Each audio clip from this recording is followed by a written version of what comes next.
Friends, நம்ம சனிப்பெயர்ச்சி பலன்கள் பார்த்துட்ருக்கோம் இல்லைங்களா? அதில் ரேவதியில் இருக்கிற சனி திருவாதிரை நட்சத்திரக்காரர்களுக்கு என்ன மாதிரியான பலன்களை செய்ய போகிறார் அப்படின்னு சொல்லி பார்ப்போமா? திருவாதிரை அப்படின்றது ராகுவுடைய நட்சத்திரம்.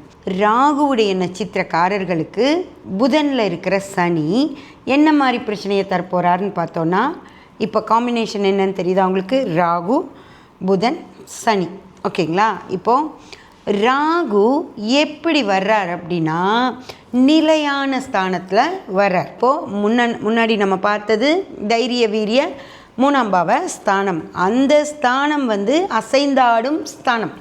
புரியுதுங்களா? அதனால தான் பத்திரப்பதிவுகள்லாம் நடக்கும். உங்கள் வீடு, இடம், காடு, மனை எது விற்கணுன்னாலும் உங்களுக்கு 3ஆம் பாவம் நடந்தால் மட்டும்தான் விற்கும். 4ஆம் பாவம் நடக்கும்போது உங்களால் எதையுமே விற்பனை பண்ண முடியாது. அதுதான் 3ஆம் பாவ வேலை. 4ஆம் பாவ வேலை எப்படின்னா நிலைச்சு நிற்கிறது. கொஞ்சம் கூட அசைஞ்சே கொடுக்க மாட்டாங்க. நான் பிடிச்ச முயலுக்கு 3 காலுன்னு சொல்லி ஒத்த காலில் நிற்பாங்க. அந்த மாதிரியான பாவம் தான் 4ஆம் பாவம். அதாவது ஒரு கம்பத்தை மண்ணில் நட்டுறக்கும் சிமிட்டியில் நட்டுறக்கும் இருக்கிற வித்தியாசம்தான் இது. மண்ணில் நட்டுனா அந்த கம்பத்தை சும்மா இப்படி ஆட்டி தூக்கிடலாம். சிமிட்டில் பதிச்ச ஒரு கம்பத்தை நீங்கள் ஆட்டியெல்லாம் தூக்க முடியாது. அந்த சிமெண்ட்டை உடச்சி எடுத்து ரொம்ப கஷ்டப்பட்டு தான் தூக்க முடியும். அந்த மாதிரி ரொம்ப நிலையாக, ரொம்ப ஸ்ட்ராங்காக, ரொம்ப நாளைக்கு நகராமல் அந்த மாதிரி நிலையாக நிற்கக்கூடிய பாவம் 4ஆம் பாவம். அந்த 4ஆம் பாவத்துக்கு அதே மாதிரியான சனி வேலை செய்கிறார். புரியுதுங்களா? சனி யார் அப்படின்னா பிடிவாதக்காரர். எந்த ஒரு விஷயத்துக்கும் அசைஞ்சு கொடுக்கவே மாட்டார். இப்போ சனி தசை, சனி புத்தி அந்த மாதிரி இது நடக்கும்போது கொஞ்சம் வெயிட் பண்ணும். சனி தசை வந்ததும் எந்த நல்லதும் செய்யாது. அவர் நல்லது செய்யறதுக்கு வந்தால் கூட சனி தசை வந்துச்சுன்னா உடனே செய்ய மாட்டார்.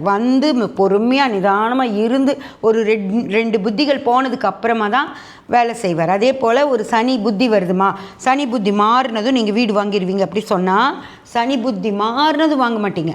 ஒரு 6 மாதம் 8 மாதம் கழித்து தான் அவங்களுக்கு வீடு அமையும். அதுக்குள்ளேயே 4 தடவை ஃபோன் பண்ணிவிடுவாங்க. அம்மா சனி தசை வந்துருச்சு, எங்களுக்கு வீடு கிடச்சிரும், நீங்கள் சனி தசை வந்துருச்சு வீடு கிடச்சிரும் நீங்கன்னு சொல்லி கேட்பாங்க. ஆனால் கிடைக்காது.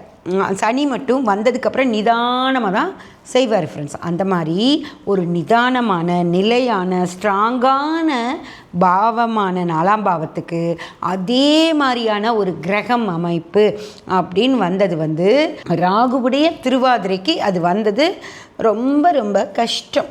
ஓகேங்களா? எனக்கு அந்த திருவாதிரைக்கார மனைவிகளை, திருவாதிரைக்கார கணவர்கள், திருவாதிரை குழந்தைகள் எல்லாம் நினைக்கும்போது ரொம்ப கஷ்டமாக இருக்குது. ஓகேயா? எப்படி உங்கள் அப்பாவை சமாளிக்க போகிறீங்க, எப்படி உங்கள் மனைவியை சமாளிக்க போகிறீங்க, எப்படி குழந்தைங்கள சமாளிக்க போகிறீங்க அப்படின்னு இருக்குது. இப்போ திருவாதிரை குழந்தைகளாக இருந்தாங்க அப்படின்னா எனக்கு இது வேணும், நீ வாங்கி கொடுத்தே ஆகணும்னு சொல்லி பயங்கரமான பிடிவாதம் பண்ணுவாங்க. ஒரு வேளை அந்த பையன் ஒரு காதலிக்கிறார் ஒரு பொண்ணுன்னா இப்போவே நான் கல்யாணம் பண்ணி ஆகணும் அப்படின்னு பிடிவாதம் பண்ணுவார். அந்த மாதிரி அதாவது காலேஜை முடிச்சிரு, அப்புறம் நான் அவங்க வீட்டில் பேசி பண்ணி வைக்கிறேன் அப்படின்னு சொல்லணும். அல்லது அந்த பொண்ணு வேறு நட்சத்திரமாக இருக்கும் இல்லையா, அவர் காதலிக்கிற பொண்ணு, அந்த பொண்ணு இப்போல்லாம் வேண்டாங்க அப்புறம் பண்ணிக்கலான்னு சொல்லணும். அப்போ தான் அவர் அதை நிறுத்துவாரோ தவிர, இல்லைன்னா தனக்கு ஒன்று வேணுங்கிறதுல குழந்தைங்க ரொம்ப பிடிவாதமாக இருப்பாங்க. அதே மாதிரி தான் கணவன் மனைவியும். அதாவது கணவர்கள் மிஷின் மாதிரி இருப்பாங்க. மனைவி மேலே எந்தவித அன்பையும் காட்டவே மாட்டாங்க. எப்போ பார்த்தாலும் சிடுன்னு கோமாவே இருப்பாங்க. நம்ம என்ன சொன்னாலும் அவங்க சேனங்கட்டின குதிரை மாதிரி அவங்க சொல்கிறத பற்றியே தான் யோசிப்பாங்க, பேசுவாங்க. மனைவி தனக்கு இது இப்படி ஒரு பிரச்சனை இருக்குங்க, இது வேணுங்க அது வேணுங்கன்னெல்லாம் கேட்டால் எந்த ஒரு ரெஸ்பான்ஸும் கணவர்கள்கிட்ட இருந்து வரவே வராது. அன்பு அப்படிங்கிறத இப்போ கொஞ்சம் இப்படி தொடச்சி வீசிட்டா எப்படி இருக்கும், அந்த மாதிரி கொஞ்சம் நெஞ்சம் இருக்கிற அன்பும் இப்போ அவங்கக்கிட்ட இருக்கவே இருக்காது ஃப்ரெண்ட். ஏன் அப்படின்னா 5ஆம் பாவத்துக்கு 12ஆம் பாவமான 4ஆம் பாவமும் அங்கே வேலை செய்கிறதுனால, அதுவும் சனியே வர்றதுனால அவங்களுக்கு அன்புன்றதை காட்டவே முடியாது. அதே மாதிரி தான் பெண்களும் இருப்பாங்க. பெண்கள் பார்த்திங்கன்னா இப்போ கணவர் மேலே, குழந்தைங்க மேலே ரொம்ப பிரியமாக நல்லா எல்லாமே பார்த்து நேரத்துக்கு செஞ்சுட்டு இருந்தவங்க இப்போது ஏனோதோனோன்னு செய்வாங்க. ஏம்மா இன்றைக்கி வெண்டைக்காய் பொரியல் பண்ணி தரீங்களான்னு கேட்டால், யாருடா நின்று அந்நேரம் அதை போட்டு வதக்கிறது, இன்றைக்கி கோஸ் பொரியல் தான் போட்டோமா 2 நிமிஷத்தில் வெந்துச்சா தாளித்து கொட்டினோமா வேலை முடிஞ்சது, இது போய் நான் வெண்டைக்காய் செய்கிறேன் புடவலைப்பட்டு அப்படின்றவாங்க. புரியுதுங்களா? அந்த மாதிரி குழந்தைகளுக்கும் சரி, கணவருக்கும் சரி, சரியான ஒரு அந்த அன்பு பாசத்தில் துடிச்சு போய் செஞ்ச அம்மாவா அப்போ இந்த ஒரு வருஷ காலம் இருக்க மாட்டாங்க ஃப்ரெண்ட்ஸ். அதுதான் 4ஆம் பாவம் அப்படி தான் வேலை செய்யும். இதனால தான் நிறைய பேர்த்துக்குள்ளே இந்த வெறுப்பு உருவாகிறது. இப்போது கணவன் மனைவியாக இருக்கவங்களுக்கு புதுசாக கல்யாணம் ஆகிருக்கும், அந்த பொண்ணு அவங்க வீட்டிலேருந்து வருவாங்க. வந்ததும் இந்த கணவர் அவங்க மேலே பெருசாக அன்பு செலுத்தவே மாட்டார். அப்போ என்ன ஆகும் அப்படின்னு பார்த்தீங்கன்னா, அந்த மனைவிக்கு என்னடா இவர் இப்படி இருக்காரு, அதாவது புனர்பூச நட்சத்திர கணவர்களை பற்றி சொல்கிறேன். வேறு நட்சத்திர கணவர்கள் நல்லா இருப்பாங்க. புனர்பூச நட்சத்திர கணவர்கள் அவங்க மேலே அந்த அன்பை காட்டவே மாட்டாங்க, காட்ட தெரியாது. அந்த பொண்ணு புதுசாக இந்த வீட்டுக்கு வந்து இவர் இப்படி இருக்காரு, அப்புறம் நம்ம எதுக்கு இங்கே இருக்கணும், நம்ம போய் ஒரு 10 நாள் அம்மா வீட்டில் இருந்துட்டு வரலான்னு போகும். கூப்பிடவே மாட்டாங்க. அப்புறம் அம்மா அப்பாவே தானாக கொண்டு வந்து விடுவாங்க. அப்புறம் ஒரு 4 நாள் இருப்பாங்க. இவர் சரியாக பேச மாட்டார், நடந்துக்க மாட்டார். உடனே அவங்க திரும்பி போவாங்க. அந்த மாதிரி அந்த புதுமண தம்பதிகளுக்குள்ளேயே வெறுப்பு உருவாகிற மாதிரி 4ஆம் பாவக்காரங்க நடந்துக்குவாங்க ஃப்ரெண்ட்ஸ். அது ஆணாக இருந்தாலும் சரி, பெண்ணாக இருந்தாலும் சரி. இதனால தான் நாங்கள் பொருத்தம் பார்க்கும்போது 4ஆம் பாவம் 2 பேருக்கும் நடந்துட்டு இருந்துச்சுன்னா நான் அந்த பொருத்தத்தை வேண்டான்னு சொல்லிடுவேன். அந்த வரனுக்கு பார்க்கவே வேண்டான்னு சொல்லிடுவேன். அதே போல் 4ஆம் பாவ ஆண்கள் பெண்கள் கிட்ட கூட ஏதோ ஒரு வகையில் கொஞ்சம் அந்த அன்பை எடுத்துடலாம். ஆனால் ஆண்கள் கிட்ட இருந்து வரவே வராது. வெறுப்பாக தான் பேசுவாங்க, வெறுப்பாக தான் பார்க்குறதே உடனே தான் பார்ப்பாங்க. அதனால் 4ஆம் பாவம் வேலை செய்கிற கணவர்களை பேசாமல் விட்டுருங்க, ஒன்றுமே பார்க்காதீங்க. அவங்க வந்து சிரிக்கல, ஒன்று நான் சொல்கிறத கேட்க மாட்டேன். ஆனால் நீங்கள் வீட்டுக்கு சாமானை வாங்கிட்டு வர சொல்லியெல்லாம் கேட்டிங்கன்னா வாங்கிட்டு வந்து கொடுப்பாங்க. ஏன்னா அவங்க நாளை காலையில் ஆஃபீஸ் போகணும். அந்த பொருள் வரலைன்னா நீங்கள் சமைக்க மாட்டீங்க. அதனால் அவங்க வந்து உங்ககிட்ட இந்த ஒன்று 4 காய் வாங்கிட்டு வர சொல்கிறீங்க, மஞ்சத்தூள் வாங்கிட்டு வர சொல்கிறீங்க, பருப்பு வாங்கிட்டு வர சொல்கிறீங்கன்னா அங்கே போய் மறந்துருச்சுன்னா கூட ஃபோன் பண்ணி என்னென்ன கேட்ட காலையிலன்னு கேட்டு வாங்கிட்டு வந்து கையில் கொடுத்துருவாங்க. அதாவது அது வந்து ஒரு வேலை, முனைப்பாக ஒரு வேலை செய்கிறது மட்டும்தான். ஆனால் இதில் உங்கள் மேலே இருக்கிற அன்பில் பாசத்தில் நினச்சிக்காதீங்க. வாங்கிட்டு வந்து இங்கே போட்டுட்டு போய் நிம்மதியாக இருப்பாங்க. புரிஞ்சுதா? அதனால் அவங்கக்கிட்ட கொஞ்சம் நாளைக்கு 1 வருஷ காலம் பாசம்ன்ற விஷயத்தை எதிரே பார்க்காதீங்க. இந்த காலகட்டம் முடிஞ்சு அடுத்த வருஷம் சனி ரேவதியிலேருந்து அஸ்வினிக்கு போனதுக்கப்புறம் பார்த்திங்கன்னா வந்து ஈன்னு சிரிச்சிட்டு பேசுவாங்க. அப்போது பேசிக்கலாம் அவங்கள. அப்போ திட்டினீங்கன்னா கூட வாங்கிக்குவாங்க. ஏன் இவ்வளோ நாள் உனக்கு நான் இருந்தது கண்ணு தெரியலையான்னு கேட்டிங்கன்னா கூட வாங்கிப்பாங்க. ஆனால் இப்போ நீங்கள் ஏதாவது பேசுனீங்கன்னா சண்டை வரும். சண்டை கூட இல்லை, உங்களை மதிக்காமல் கடந்து போவாங்க. அப்போ உங்களுக்கு ரொம்ப ஒரு மாதிரி அந்த இரிட்டேஷனாக இருக்கும், தாங்கிக்கவே முடியாமல் இருக்கும். அதனாலேயே நிறைய பெண்கள் ஆண்களுக்கு 4ஆம் பாவம் நடக்கும்போது அவங்க அம்மா வீட்டில் தான் இருப்பாங்க. இதில் வந்து காதல் திருமணமெல்லாம் கேட்காதீங்க. காதலே கசக்கிற நிலைமையில் இருக்கும் 4ஆம் பாவம் நடக்கும்போது. இப்போது இந்த 1 வருட காலம் அவங்களுக்கு காதலெல்லாம் விருப்பமே வராது. ஹாய்மா அப்படி லவ் பண்ணிகிட்ருக்காங்கன்னா கூட எனக்கு நிறைய வேலை இருக்குப்பா, நாளைக்கு பார்க்கலாம், நாளைக்கு பேசலாம் அப்படின்னு போயிடுவாங்களோ தவிர அந்த 5ஆம் பாவம் நடக்கும்போது இருக்கிற அந்த கலகலப்பு சந்தோஷம் இருக்காது. அதே போல தான் இந்த திருமணத்துக்கு மீறிய உறவுகள் அப்படிங்கிற விஷயங்களும் இங்கே ஒன்றுமே இருக்காது. அப்படியெல்லாம் அவங்களுக்கு தோணவே தோணாது. இங்கே மனைவிக்கிட்டேயே சிரித்து பேச நேரம் இல்லாமல் இருக்கவங்களுக்கு எங்கே போய் வெளியே போய் அப்படியெல்லாம் சிரித்து பேசுறது அதெல்லாம் நடக்கவே நடக்காததுனால இந்த நேரத்தில் ஆண்களும் சரி பெண்களும் சரி அந்த மாதிரி விஷயங்களுக்குள்ளே போகவே மாட்டாங்க. குழந்தை பாக்கியம் உண்டா? குழந்தை பாக்கியம் இவங்க 2 பேரும் சேர்ந்து இருக்கணும்ல ஃப்ரெண்ட்ஸ், புரிஞ்சுதுங்களா? புருஷன் பொண்டாட்டி சேர்ந்து இருக்கணும்ல, சேர்ந்து இருந்தால் தானே குழந்தை கிடைக்கும். ஒரு கடமையாக இருக்கும் அது. அதனால் அந்த விஷயங்கள் பெருசாக நடக்கிறதுக்கு வாய்ப்பு இருக்காது. இதில் கொஞ்சம் மனைவிகள் கோச்சிட்டு போய் அவங்க அம்மா வீட்டில் உட்காந்துருப்பாங்க. அதனால் இந்த நேரத்தில் கிடைச்சா சந்தோஷம், கிடைக்கலினா பிரச்சனை இல்லை. அஸ்வினிக்கு சனி போனதுக்கப்புறம் சூப்பரான லட்டான குழந்தைங்கள் கிடைக்கும், அப்போ பெற்றுக்கலாம்.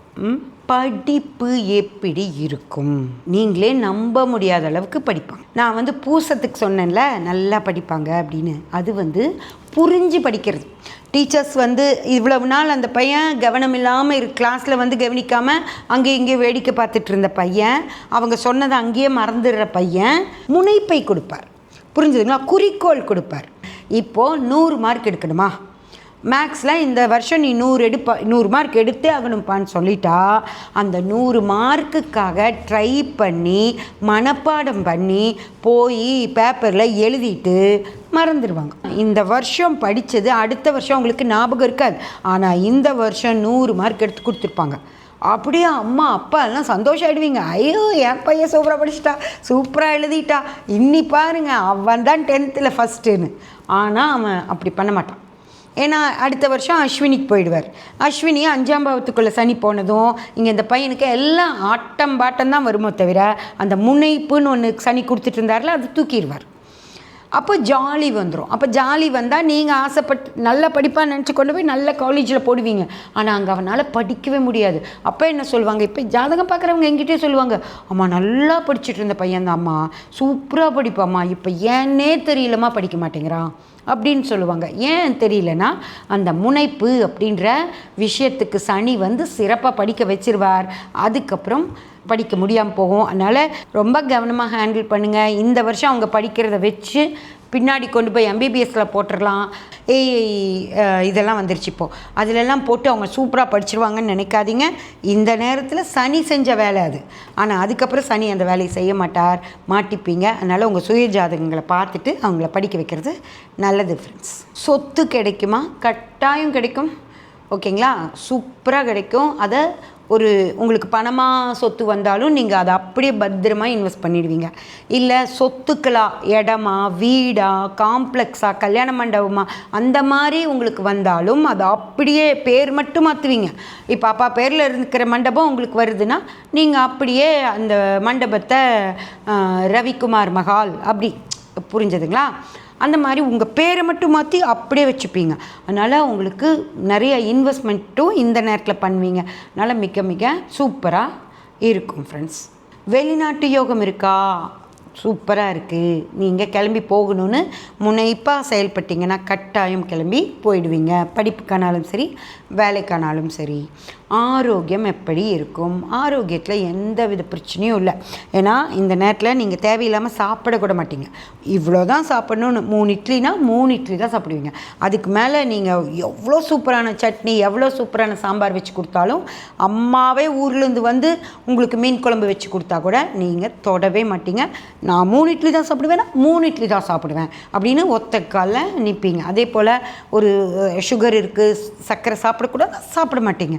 ஒரு வேறு ஏதாவது ஒரு பிரச்சனை இருக்குது, கரெக்டாக மருந்து மாத்திரை எடுத்துக்கணுன்னா கரெக்டாக மருந்து மாத்திரை எடுத்துக்குவீங்க. அதனால் உங்களுக்கு இந்த நேரத்தில் எந்த நோயும் வந்து உங்களை ஏதாவது பண்ணலான்னு பார்த்தா கூட அதனால் முடியாது. எந்த வழியாகவும் உங்கள் உடம்புக்குள்ளே நோயால் போகவே முடியாமல் அதே பின்வாங்கி போயிடும் ஃப்ரெண்ட்ஸ். தொழில் எப்படி இருக்கும்? வியாபாரம் எப்படி இருக்கும்? எனக்கு வேலை கிடைக்குமா? பதவி உயர்வுகள் கிடைக்குமா? சம்பள உயர்வுகள் கிடைக்குமா? எல்லாமே கிடைக்கும், எல்லாமே கிடைக்கும். வியாபாரம் சூப்பராக நடக்கும்.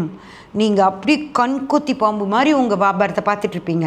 ஏன்னா இந்த நேரம் முனைப்பான நேரம். அதனால் நீங்கள் எவ்வளோ சிறப்பாக அதில் வேலை செய்கிறீங்களோ அவ்வளோக்கு அவ்வளோ சிறப்பாக உங்களுக்கு 100% பணத்தை அள்ளி கொடுக்கும் வியாபாரம்.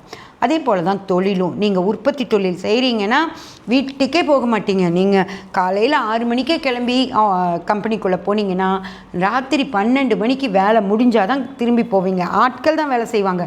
இருந்தாலும் அவங்கள கண்கொத்தி பாம்பு மாதிரி பார்த்து அந்த வேலையை நீட்டாக முடித்து வாங்கி காலையில் டிஸ்பேட்சுக்கு ரெடி பண்ணிட்டு தான் வீட்டுக்கு போவீங்க. அதனால் உங்களுக்கு தொழில் சூப்பராக நடக்கும், வியாபாரம் சூப்பராக நடக்கும்.